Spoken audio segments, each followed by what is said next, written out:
আজকে আমরা দেখব ষষ্ঠ শ্রেণীর ইংলিশ বইয়ের 5.4 এ যেই কাজটা রয়েছে। তো তোমরা এই কাজটা কিভাবে করবে, এখানে যে work in pair match the words in column A with their meanings in column B.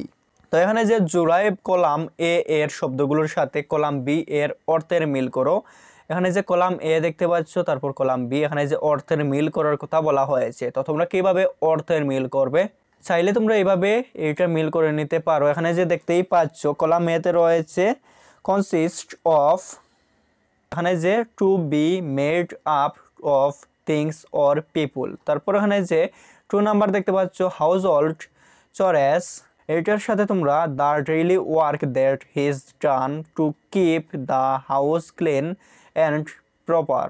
তারপর এখানে যে কাম ফরওয়ার্ড, এটার সাথে তোমরা to offer help or service. তারপর এখানে যে ক্লিন দেখতে পাচ্ছ, এটার সাথে to make a place object free from dirt বা ডাস্ট। এক্সপ্রেসিং অপিনিয়ন, এখানে তোমরা এটার সাথে to tell what how you think or feel about someone or something.